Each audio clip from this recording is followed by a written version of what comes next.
Have you ever wondered what you would do to frighten Lazarus after he'd been raised from the dead? What would you do to threaten him? Lazarus, I'm going to kill you. Caligula said, I'm going to kill you. He says, ha ha ha. And he says, stop ha ha haing, I'm going to kill you as I'm killing all the Christians. He doubles over in uncontrollable laughter, comes up for air and says, Caligula, haven't you heard? Death is dead. Death is dead. How do you frighten somebody who's already been there and knows the one who's going to let him out?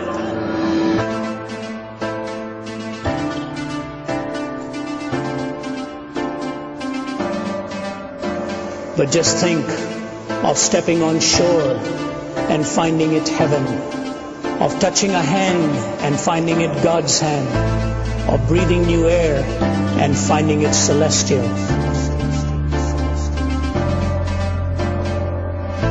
Of waking up in glory and finding it home.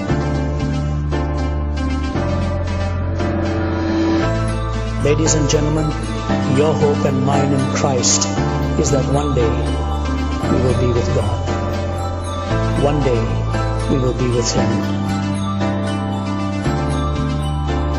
We look back upon history and what do we see? Empires rising and falling, revolutions and counter-revolutions, wealth accumulated and wealth dispersed. Shakespeare has spoken of the rise and fall of great ones that ebb and flow with the moon. I've heard a crazed, cracked Austrian announce to the world the establishment of a German Reich that would last 1,000 years. I've seen an Italian clown saying he was going to stop and restart the calendar with his own ascension to power. I have seen America more wealthier and in terms of military weaponry more powerful than the rest of the world put together, so that had the American people so desired, they could have outdone a Caesar or an Alexander in the range and scale of their conquest.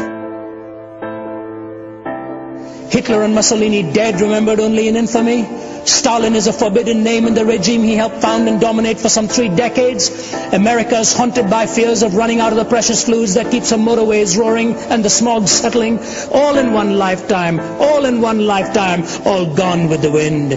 Behind the debris of the fallings of our solemn supermen and imperial diplomatists lies the gigantic figure of one person, because of whom, by whom, in whom, and through whom mankind may still survive, the person of Jesus Christ.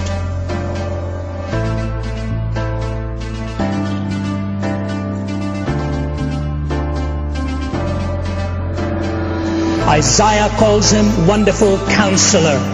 Peter looks at him and says, you are the Christ, the Son of the living God. The Apostle Paul, Saul at that time in Acts chapter 9 says, what shall you have me to do, Lord? Thomas raised his hand and touched his side and said, Thee, my Lord and my God, ho kuriosmu, ho theosmu, the Lord of me, the God of me.